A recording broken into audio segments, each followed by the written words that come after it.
as fast as machine gun fire, and a hide as tough as a bulletproof vest. He is the best detective on the force. Despite all odds, his objective is to crack every case that comes his way and bring the riffraff to justice.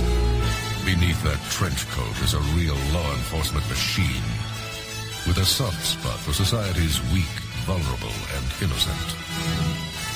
His name is Dick Tracy.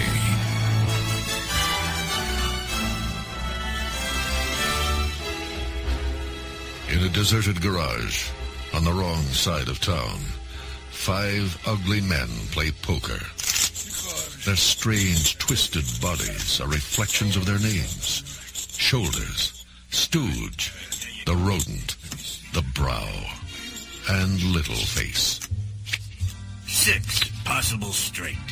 Queen, pair. 9, no help. Well, little face, you in or not?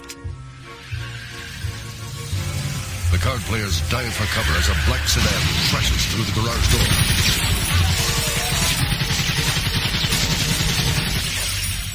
Moments later, 5 corpses lie sprawled across the floor. A man with cruel eyes and a head that's nearly flat surveys his grim work.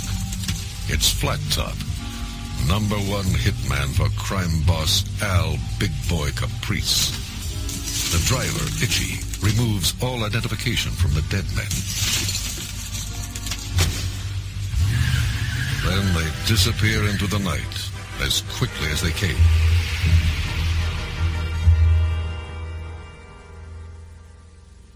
Across town at the Opera House, there's an unearthly shriek. It's a high C. A fat soprano waddles across the stage.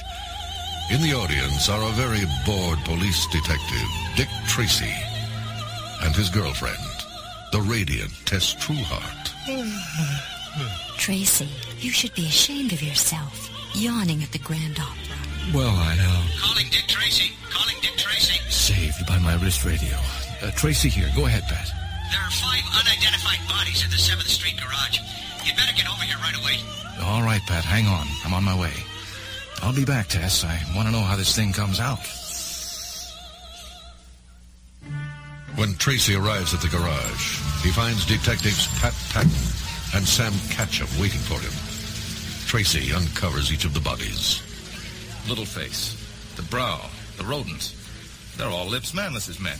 Someone's out to get lips, huh, Tracy? Looks like it, Sam. Tracy barks out instructions to a team of lab technicians. I want a photograph of everything, and don't get artistic. I'll take one of these empty shell casings along. Gotta get back to Tess, boys. Handle things here. Tracy rejoins Tess at the Opera House, where he suffers through another hour of high seas. Afterward, he and Tess stop by Mike's diner for a bite to eat. As Tracy opens the door, he's rammed in the stomach. It's a young boy, a street urchin, running for his life.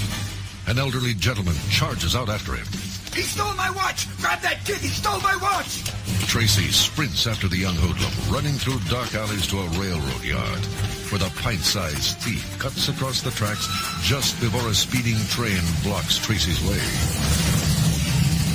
Confident he's escaped, the kid hurries off to a deserted shack not far away. Inside, he finds a muscular tramp gnawing on a greasy chicken leg. You're late. Let me see the loot. Nice watch. What else? That's all. That's all. Well, you little... A shadow darkens the doorway. Why don't you try that on me, tough guy? Who are you, mister? Dick Tracy. I'm a cop.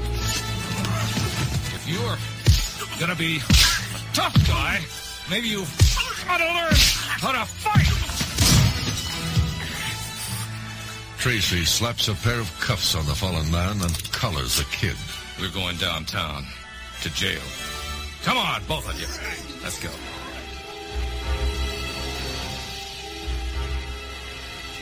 Across town is the Club Ritz, a gambling casino disguised as a nightclub. At a private corner table sits its owner, Lips Manless, a fat dandy in a black tuxedo, who mistakenly believes he also owns the dazzling blonde singer at his side, Breathless Mahoney. You make me sick when you eat oysters like that, Lips. You didn't used to think so, Breathless. You didn't used to be the size of a blimp.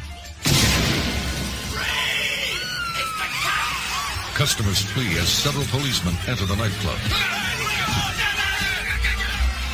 The officers take Lips and Breathless to a waiting police car, where in the back seat, Flat Top sits cradling a Tommy gun. Flat Top? Hey, these guys ain't real cops. Hiya, Lips.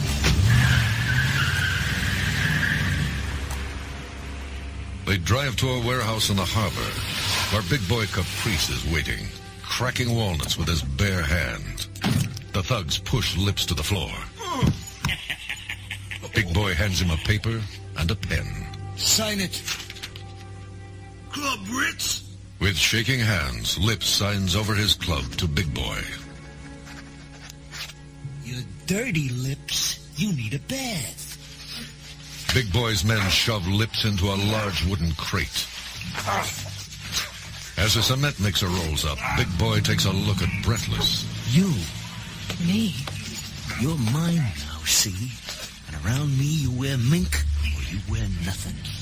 Well, I look good both ways. Big Boy tips the mixer, and thick cement pours into the crate.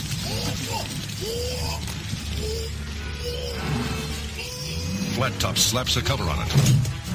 A trap door opens, and the crate plummets 20 feet into the river below. Big Boy barks out his next orders. Put the word out. Lips' territory is my territory now. Everybody who worked for him works for me. Everything he owned, I own. Now clean this place up. Let's get out of here. At Mike's Diner, near the Opera House, Tracy and Tess watch the kid stuff his face like there's no tomorrow. Hey, you got a name? Kid. What's the name your mother and father gave you? What mother and father? Tess, we gotta call the Welfare Society. You ain't sticking me in no orphanage. Sit down. I'm sorry, pal. How about some ice cream? Calling Dick Tracy.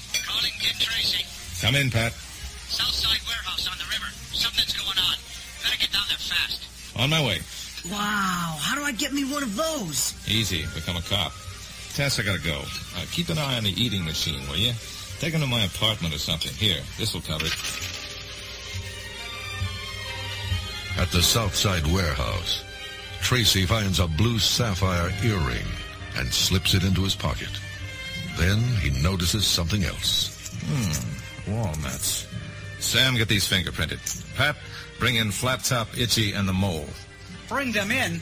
For what? I want to find Lips Manless. Fast.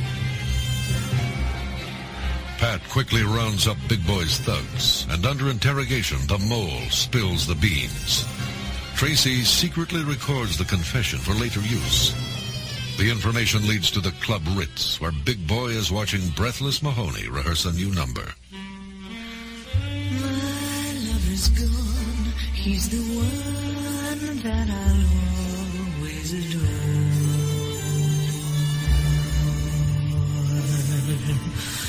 Oh, he's gone. Yes, he's gone.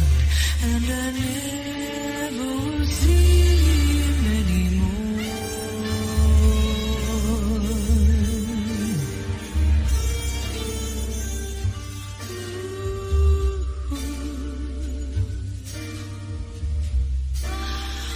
Where did he go? Did he leave me for somebody new?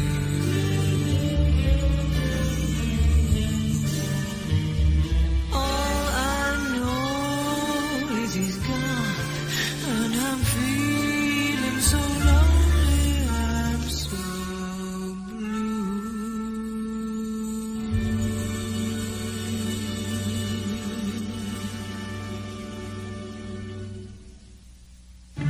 Tracy bursts through the door, pushing Flat Top, Itchy, and the Mole in front of him. Pat and Sam follow. We meet again, Big Boy. Here's your garbage. This is a private club, copper. You got a membership card? Do you? I own it. Since when? Since today. I made a deal with Lips Manless. Lips? Where is he? How should I know? Out of town or something. You like walnuts, don't you? A lot of people like walnuts. They're good for the liver. Yeah, but I guess they're bad for the brain. You're too messy, big boy. You make mistakes. You're under arrest. Get him out of here, boys. Let's go. Move it along. A few minutes later, breathless, sits alone in her dressing room, sipping a drink. Dick Tracy walks in. He notices she's wearing one blue sapphire earring. You're breaking and entering, you know. Sorry. Sit down. Aren't you going to arrest me? If I were, I'd have done it by now. I want to know who killed Lips Manless. And I want you to say so in court. You want a lot, don't you, Copper? Whose side are you on now, Breathless? Big boys? I'm on the side I'm always on. Mine. You know, I could take you in and sweat it out of you under the lights. I sweat a lot better in the dark. I know how you feel. You don't know if you want to hit me or kiss me. I get a lot of that. Look, you're safe. Big boy's in jail. If you want to help keep him there, give me a call. Is that really why you want me to call, Mr. Detective?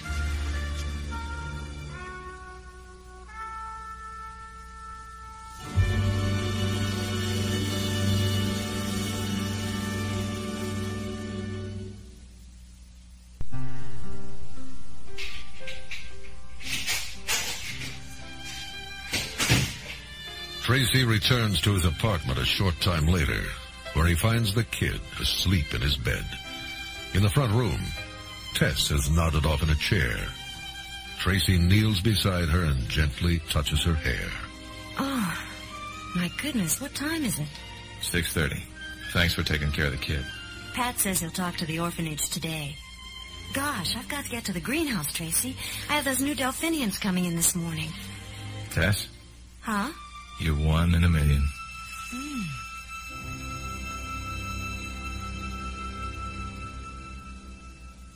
The next morning, Tracy gets some bad news at the police lab. There are no fingerprints on the walnut shells. Meanwhile, at City Hall, Big Boy has just been released from jail. Big Al, wait a minute. He's met by a crush of reporters and photographers. Caprice. Another case of police brutality, boys. Lucky I don't bruise easy. Mr. Caprice, do you intend to take legal action against the city for false arrest? Why should I blame the city for one man's doing? This Tracy character is unstable. The city should get rid of him. One more question. That's all for now, boys. Later that day, Tracy is summoned to the office of District Attorney John Fletcher. He finds the DA waiting angrily with Police Chief Brandon. How can I support some crazy police detective beating up private citizens, kidnapping them, making false arrests, and throwing them in jail? Now hold on a minute, Fletcher. Chief, I'm a candidate for mayor. If you can't keep Detective Tracy under control, you'll just have to take him off duty, or I'll prosecute him and take you off duty. Tracy spends the rest of the afternoon cooling out with Tess and the kid. They visit the greenhouse, shoot pool, and take a nice long drive in the country. Late that evening, the kid is fast asleep as they pull up outside Tess's apartment.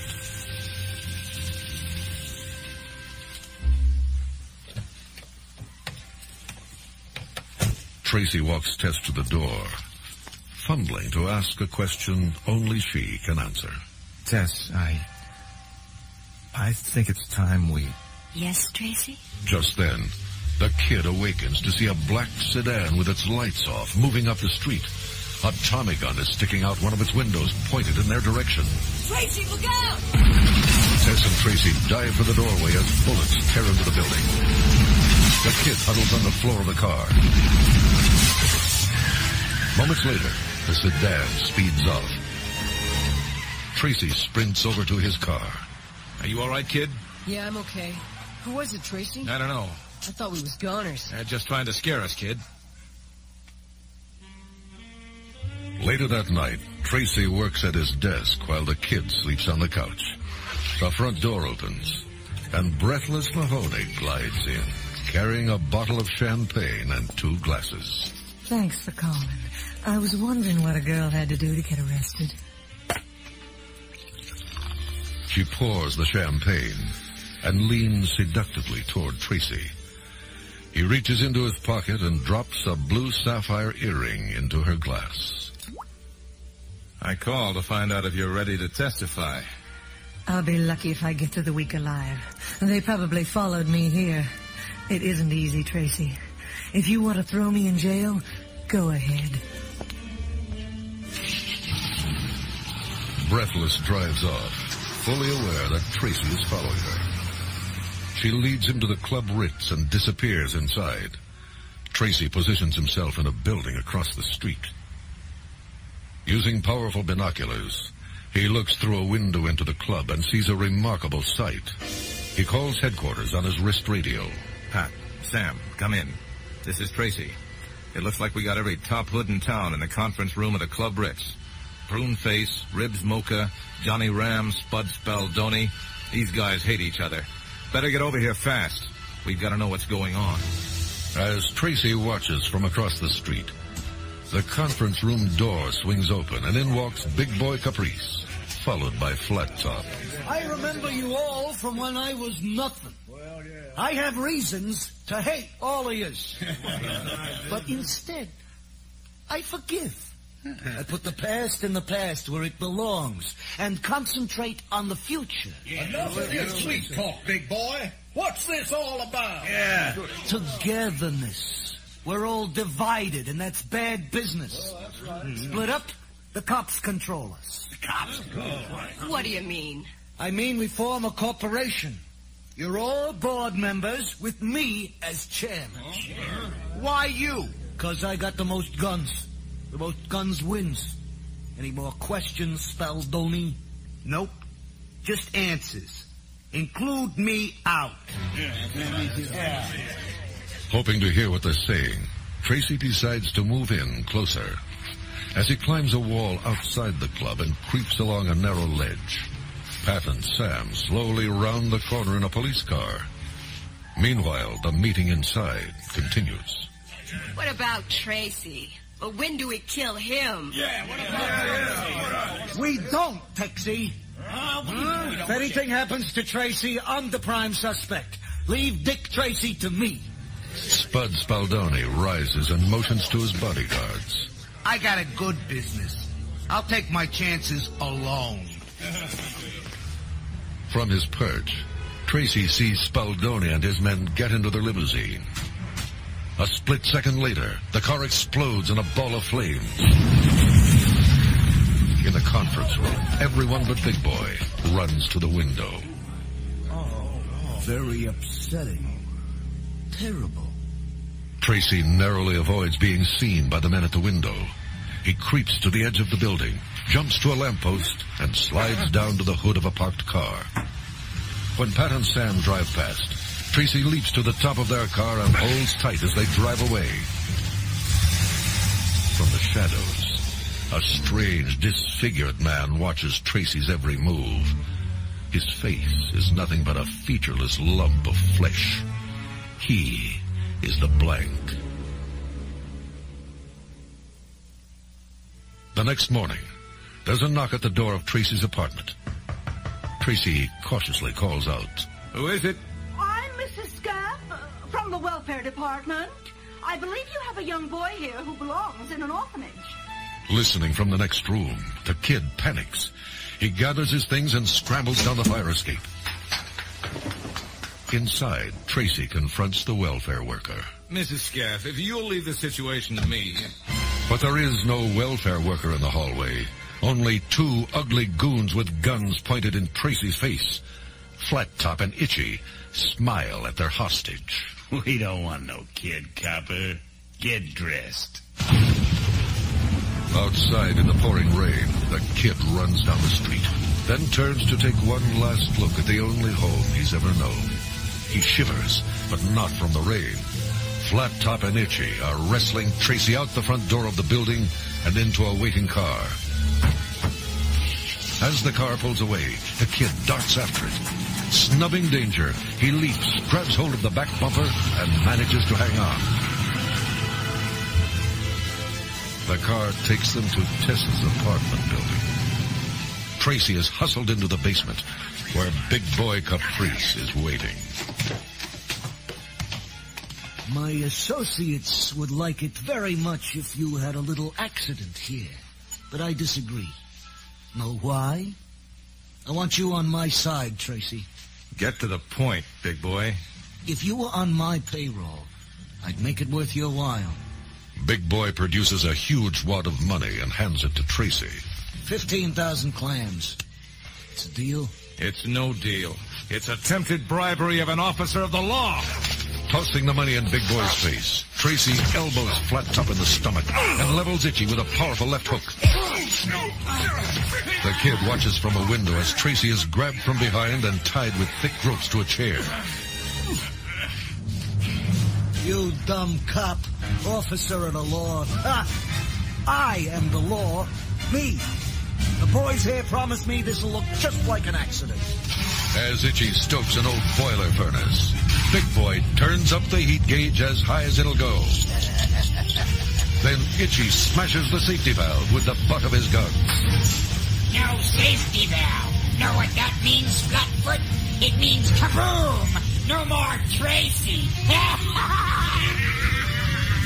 So long, sucker!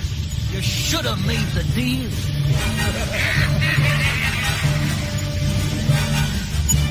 As soon as the kid is sure they've gone, he breaks the window and jumps into the basement. It's gonna blow, kid! Get out while you can! Ignoring Tracy's advice, the kid uses a sharp piece of glass from the window, saws through the ropes and frees the detective. Tracy and the kid scramble up the steps and out the door, hurling themselves to the ground just as the furnace explodes.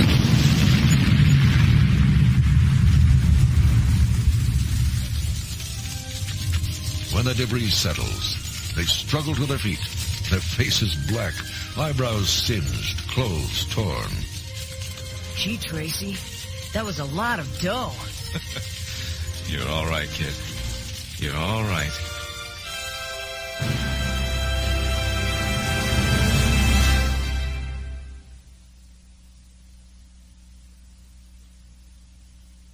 We hope you've enjoyed episode 1 of the Dick Tracy audio action adventure, Big Boy Turns Up the Heat.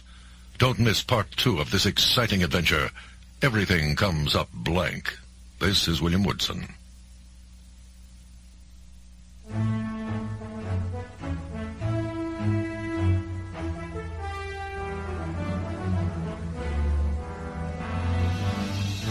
With a mind as fast as machine gun fire, and a hide as tough as a bulletproof vest, he is the best detective on the force. Despite all odds, his objective is to crack every case that comes his way and bring the riffraff to justice.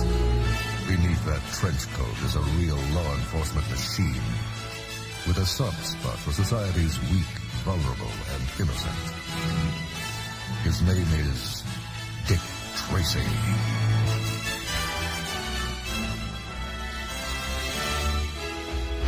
When gang lord Lips Manless turns up in a cement suit, a trail of walnut shells leads Detective Dick Tracy straight to rival gangster Al Big Boy Caprice. A sapphire earring at the scene of the murder points to Lips' former mistress, the glamorous, breathless Mahoney, as Tracy's key witness. The beautiful singer, now Big Boy's property, won't testify. Meanwhile, the famed detective and his girlfriend, Tess Trueheart, have taken in a streetwise orphan named the Kid. When Tracy is abducted by Big Boy and his thugs, the Kid arrives in the nick of time and courageously saves Tracy from a fiery explosion. At police headquarters after the blast, Tracy awards the Kid a certificate of valor and makes him an honorary detective for his bravery. Golly, thanks, Tracy. Remember, kid, this is just a temporary certificate until you choose a name. That night, the crooked district attorney, John Fletcher, calls a meeting with Big Boy in a deserted cemetery, but the gangster won't let him get a word in edgewise. What's the matter, Fletcher? Don't I pay you enough? I don't care if Tracy put one and one together. You're still working for me. You're not out. When you're dead, then you're out. I own you. You're going to be the mayor of my city. Later, in the sticky heat of an unusually hot night, Tracy sits alone in his apartment.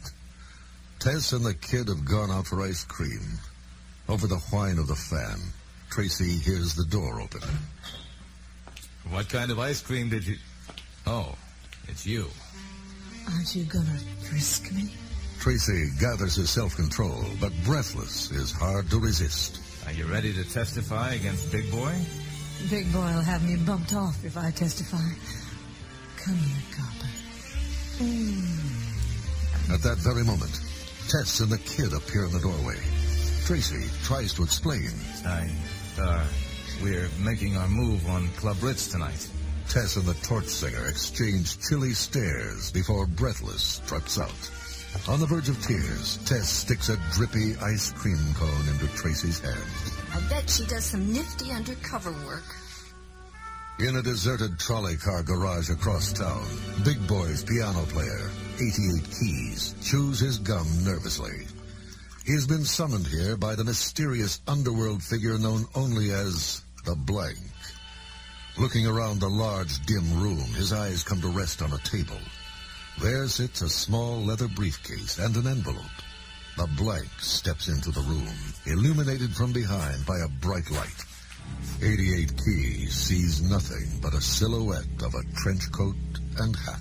You want to make a lot of money helping Big Boy? Yes or no? Yes. Open the suitcase. Your first payment. The Blank turns his head toward the light, and for a fleeting moment, 88 Keys is horrified to see nothing but a lump of flesh beneath the hat. The faceless Blank points to the envelope on the table. Hand the envelope to Big Boy. Tell him it was slipped under your door. You don't know where it came from, and you never saw me. Got it? Back at the Club Ritz, Big Boy listens as 88 Keys reads the note inside the Blank's envelope. For 10% of your business, we guarantee Dick Tracy will not be a problem for you, and you will not be suspected of anything. Sounds like a pretty good deal, huh, Big Boy? You want me to have you planted in the ground like a radish? Don't bring me a deal from someone you never saw and you don't know how to get to. Now get out of here. Go play the piano. Now under Big Boy's management, Club Ritz is a glittering showplace of bright lights, gambling, and booze. A far cry from the quiet elegance maintained by Lips Manless. A kickline of scantily dressed showgirls snakes around the stage as the room fills with well-heeled patrons. At a special table in the middle of the club sits Big Boy, a king in his gaudy new castle. Seated at his table are Pruneface, Texie Garcia, Johnny Ram, and Ribs Mocha. Big Boy smiles with satisfaction. Pretty classy, huh, Pruneface? Yeah, it's the best joint in town, Big Boy. I gotta hand it to you. Outside the nightclub, Dick Tracy and his men proceed with their plan to bug the upstairs conference room using the smoke screen of a fake raid. Tracy speaks into his wrist radio. Take your positions, men. Detective Sam Catcham and Bug Bailey tiptoe across the club's rooftop. Working quickly, they jimmy the lock to a skylight and slip down into the dark attic above the mob's conference room. As Bug unloads electronic equipment from his black satchel, Sam radios Tracy. We're in, Dick. On the street below, Tracy issues orders to his waiting men. Okay, boys. Let's go. Move in. Spotting the police approaching the club, the doorman quickly presses an alert button. Inside, panels slide across gambling tables, transforming the club into a common restaurant. 24 police pour into the room. Tracy strides over to Big Boy's table. Gang's all here. Looks like a class reunion. This is a private party. Invitation only. Here's my invitation. A search warrant. Find anything, boys? No gambling, no nothing, Tracy. I'll be back, Big Boy. Let us know when you're dropping in. I'll throw you a big party. Outside, Detective Pat Patton gives his boss the lowdown. Everything's in place, Tracy. Bug is set up in the attic. The next day, wearing a headset and watching through a peephole drilled into the attic floor, Bug sees Big Boy's goons dumping money onto the conference room table. Bug whispers into his headset, which is a direct link to Tracy's wrist radio. Looks like today is collection day, Tracy. Big Boy seems mighty happy. All right. Take this dough over to 132 Broad Street, the Acme Diner, and make it snappy. They're going to 132 Broad Street. With his new eyes and ears, Tracy's battle against the mob escalates into all-out war. Extra, extra, read all about it. Tracy battles mob. Tracy wipes out gambling ring. In the Club Ritz conference room, Big Boy's anger reaches the boiling point. Tracy, Tracy, Tracy. Everywhere I turn, it's Dick Tracy. What is he, a mind reader? Startled by Big Boy's outburst, Bug knocks over a cup of coffee in the attic. Intent on his work, Bug does not realize that coffee is slowly dripping through the peephole. Big Boy continues his tirade, pounding his fist on a newspaper photo of Dick Tracy. Tracy's not that smart. We got a rat in the organization, a canary who's tipping him off. Big Boy notices a dark stain of liquid on the newspaper. He looks suspiciously at the ceiling and spots the hole. Knowing Tracy and his men are listening, Big Boy pretends to make a phone call. Get down to the South Side warehouse in half an hour. This'll be the big payoff I've been waiting for. Over at Mike's Diner, Tracy is having a late dinner with Tess Trueheart and the kid. The strain of being a detective's girl has become too much for Tess. Tracy, I'm leaving. Stunned, Tracy ignores the call on his wrist radio. Tess.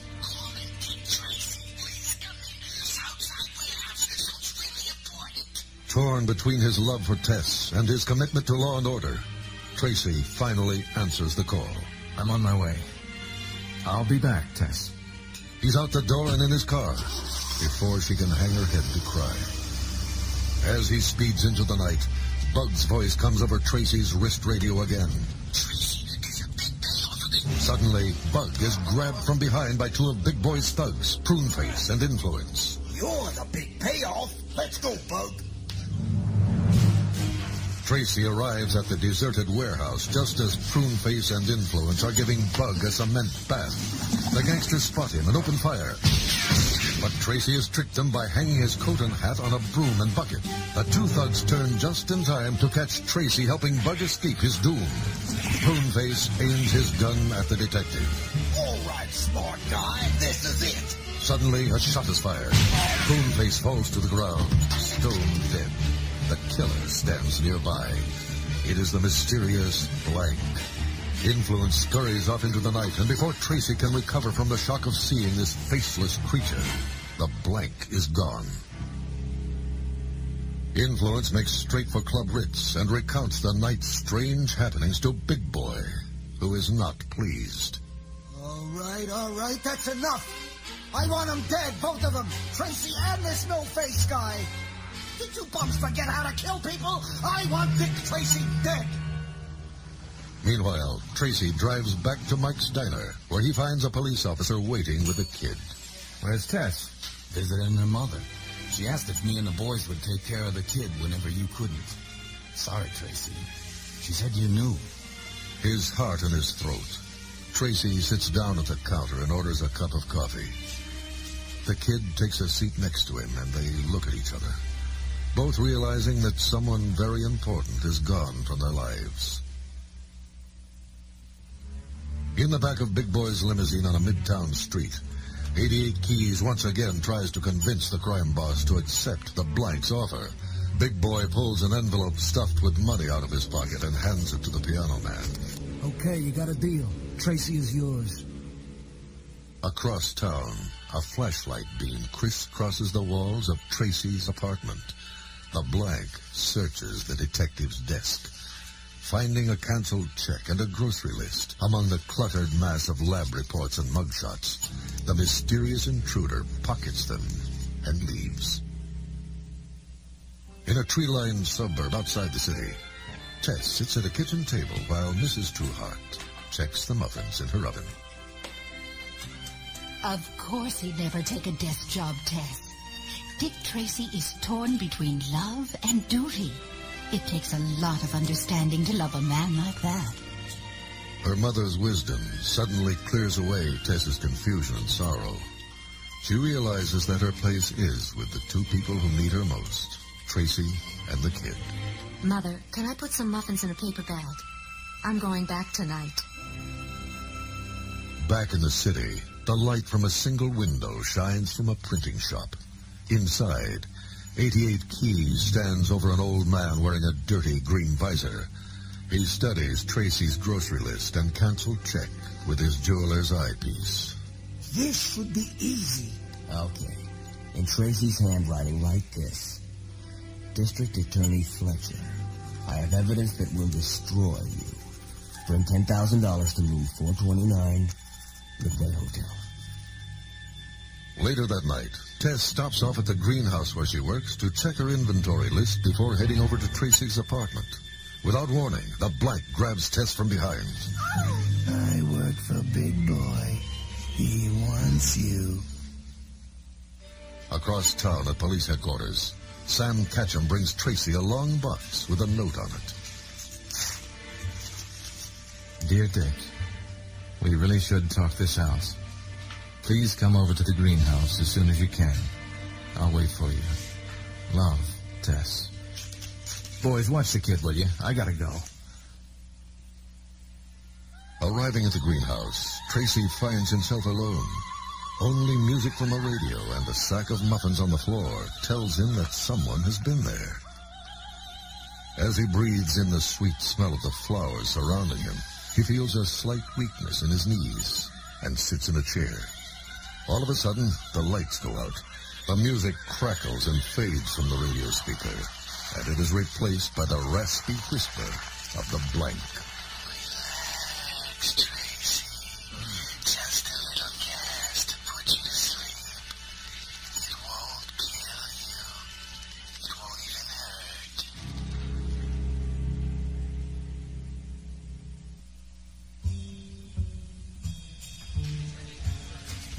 Back at Tracy's office, a welfare worker has come to take the kid to an orphanage. Tracy isn't around to argue. Later, at the Midway Hotel, a flea bag establishment in the center of town, the reception clerk is startled from his reading when the front door bursts open. He sees only a flash of Tracy's hat and trench coat as the detective walks quickly through the lobby and disappears up the stairs. In room 429, District Attorney John Fletcher waits for Dick Tracy. The door opens. Fletcher springs to his feet. You're late, Tracy. Hey, what? Who are you? Oh. DA John Fletcher, the corrupt public servant, lies dead on the floor. His killer wears the signature hat and trench coat of the famous crime fighter, Dick Tracy. But the face beneath that recognizable brim is not the famous detective's. It is the blank. The expressionless murderer walks across the corridor to the stairwell and opens the door, admitting 88 Keys, with the limp body of Dick Tracy slung over his shoulder. They bring him into Fletcher's room and quickly set up the scene. Tracy is propped up in a chair. The murder weapon is placed in his hand. Bundles of money are stuffed in his pocket. Another gun is placed in Fletcher's hand, and the forged blackmail note is put in his pocket. The blank nods to 88 Keys. 88 Keys creates a disturbance that nearly everyone in the building can hear. You can't blackmail me, Dick Tracy. Nobody blackmails me. You put that gun away, Tracy. As the frantic yelling continues, the night clerk calls the police. The blank passes a bottle of ammonia under Tracy's nose before he and 88 scramble out the window and down the fire escape. As planned, Tracy wakes up just as the night clerk and the police burst into the room. Extra, extra, read all about it. Dick Tracy arrested for murder. No bail set. Days turn into weeks. As mob activity increases across the city, Tracy sits in a jail cell, unable to stop Big Boy's destructive crime spree. On the day he's scheduled for transfer to county jail, Tracy is allowed a visit from the kid. Why would somebody kidnap Tess and not even ask for ransom? If I could just get back on the streets. Don't worry, Tracy. She's alive. She's gotta be. Hey, I got my permanent certificate of valor the other day. Oh? I thought you had to pick a name. I did. Here, take a look. Dick Tracy, Jr.? 2 hours later, the famous crime fighter is led to a waiting squad car bound for county jail. He is surprised to see Sam and Pat in the front seat. What are you two doing here? It's a long trip to county jail. I'd say it would take at least 8 hours to get there. What? It's only 5 miles. Sam leans over the seat and unlocks Tracy's handcuffs. A broad smile crosses the grateful detective's face. Call headquarters. Get a car over to meet us at 38th and Central. And step on it. Siren blaring, the squad car speeds over to the mole's dimly lit apartment. Tracy grabs the gangster by the collar of his undershirt and throws him up against the wall. Fuck you, cockroach. Who set me up? I didn't set you up. Tracy reveals the tape recorder that was in the interrogation room where the mole spilled the beans. The mole's voice is heard, loud and clear. Talk, Mole. Who set me up? Okay, boys. Let's go play this for Big Boy. Wait! 88 keys. He set you up. Big Boy paid him to get you out of the way. Back at headquarters, a policeman picks up a phone. A strange voice is on the other end of the line. If you're interested in getting Big Boy, go to 38th and Grand and wait for a call. Hey, hold on. 38th and Grand? That's the Club Ritz. In the main room of Club Ritz, New Year's Eve festivities have begun. A phone is brought to Big Boy, who sits surrounded by gangsters and their bodyguards. Big Boy here. How long's it been since you looked in your attic, Big Boy? Who is this? Hey, Flat Top, better take a look upstairs. Something's fishy. Meanwhile, Sam parks the squad car across the street from the club. Okay, Sam, you take the front. Pat and I are going to the roof. Inside, Flat Top rushes up to Big Boy. Boss, I think you better come up to the attic. With Flat Top leading, Big Boy races up the stairs to the attic where he discovers Tess Trueheart, bound and gagged. What's she doing here? I've been set up. Framed. Come on, sweet pea. Anybody shoots me, they shoot you. Tracy reaches the skylight above the attic just in time to see Big Boy and Flat Top lead Tess out the door. Thinking only of her safety, Tracy leaps through the skylight to the attic floor in a hail of splintered glass. On the street below, the police surround the building. Hiding in the back seat of a squad car, the kid scans the scene. When no one is looking, he sneaks out of the car and hides in the shadows. Back inside the club, Big Boy drags Tess into the second-floor conference room where a dozen hoods are gathered. Lock all the doors. We're in the racket. Get the money. Break out the guns. Somebody set me up. They're going to get me on kidnapping, a federal offense. Panic sets in while Big Boy unlocks the safe and stuffs wads of money into his pockets. His gang breaks out machine guns and ammunition. They head downstairs where unsuspecting patrons are hoofing it up on the dance floor to one of the band's catchy tunes. Covering their weapons, the mobsters discreetly bolt the doors and take their positions at the windows. Outside, a bullhorn sounds, carrying Sam Catcham's voice through the walls of Club Ritz. All right, Big Boy. You and your men come out with your hands high. We know you have Tess Trueheart in there, and we've got the place surrounded. You can't escape. As patrons become frantic, the gangsters slip out a side door to the garage. They pile into the cars, hanging out the windows, guns ready for action. The drivers rev their engines. Big Boy and Tess climb into the back seat of the last car in line. All right, Flat Top, we're ready. Hit your horn. Now. The instant Flat Top lays on the horn, the cars streak in single file toward the garage door. But just as Flat Top lays his foot on the accelerator, Big Boy opens the back door and rolls out of the car with Tess. The first car in line smashes through the garage door and the war begins. Headlights explode, glass shatters, tires blow. One by one, the escaping cars and their dangerous passengers are cut down by the police. With guests cowering under tables, Big Boy leads Tess through the club's main lobby and into the wine cellar. Following at a safe distance, Tracy steps cautiously into the cellar, but they've vanished. He sees the entrance of what appears to be a tunnel, but the door is stuck. On the other side, he hears the distant moan of a foghorn. It must lead to the river. Tracy races toward the dark river, where the drawbridge is now being raised for a boat steaming out of the harbor. He spots Big Boy and Tess emerging from the opening of a large drain tunnel. The gangster yanks his unwilling companion through a subterranean door into a concrete room filled with huge revolving wheels and cranks, the drawbridge gear house. He ties Tess to a slowly moving gear. Tracy warily pushes open the door to the gear house. Big Boy aims his gun at the detective, using Tess as a shield. Drop the gun, copper. This next bullet's got your girlfriend's name on it. Don't do it, Dick. Realizing he has little choice, Tracy drops his pistol. The gun falls into the huge revolving spokes of a moving gear, rattles to the floor, and spontaneously fires behind Big Boy. Startled, the mobster wheels around and shoots. Tracy drops to his knees and disappears. Playing hide and seek, huh, Tracy? Tracy finds a large wrench and tosses it against the wall.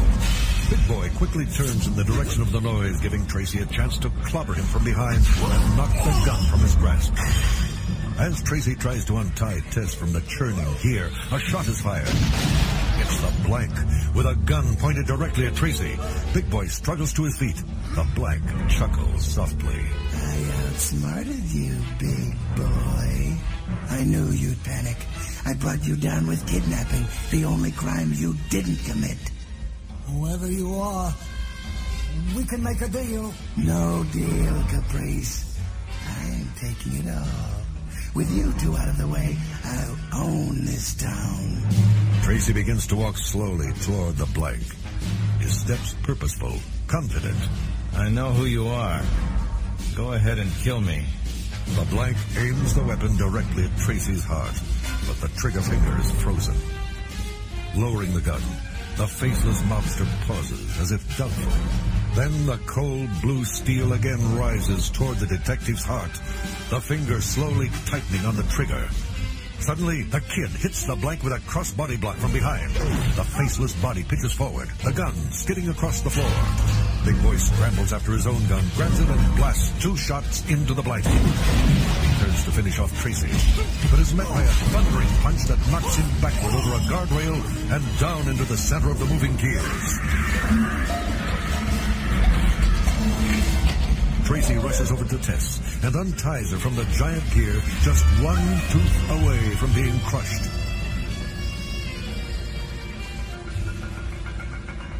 Tess embraces her hero as a cruise ship full of New Year's merrymakers passes under the bridge outside. I knew you'd find me, Tracy. The detective crosses the room and kneels beside the still form of the blank. Removing the wide-brimmed hat, his fingers find the edge of a mask, which he tenderly removes. From beneath the featureless mold cascades the blonde tresses of a woman Tracy always felt was more than she seemed. Breathless Mahoney. Call an ambulance, Tess. Tess stares at Breathless for a moment before she and the kid hurry away to find a telephone.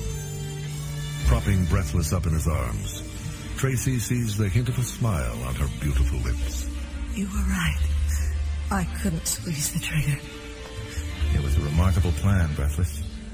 You almost pulled it off. The city would have been yours. Yeah. My only mistake was you. Tell me the truth, Tracy. Could it ever have happened between us? It came darn close. Breathless smiles again. She looks almost peaceful. With a nearly lifeless hand, she pulls Tracy's face close to hers and kisses him. Then her hand, grown suddenly cool, falls away from his cheek. Shaking his head sadly, Tracy lays Breathless gently onto the floor.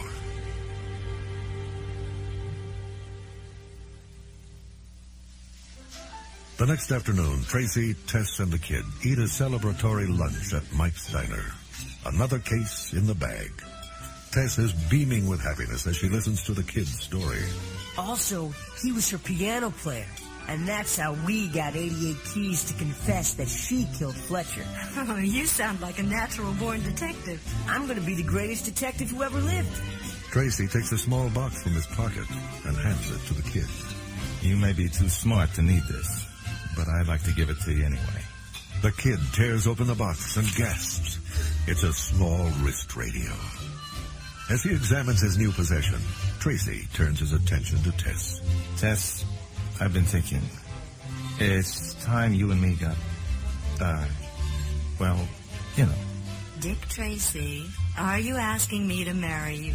Well, yeah, As if on cue, Pat's voice booms over both wrist radios. Calling Dick Tracy. Calling Dick Tracy. Robbery in progress. Metropolitan Bank. The kid leaps from his chair and dashes for the door. Instinctively, Tracy rises, takes 2 steps, then turns back to Tess. What are you waiting for, Tracy? A nice safe desk? Tess, you're 1 in a million. Tracy tosses her a small jewelry box, then heads for the door. Opening it, Tess finds a diamond ring. Outside, Dick Tracy's car streaks through the city toward the scene of another crime.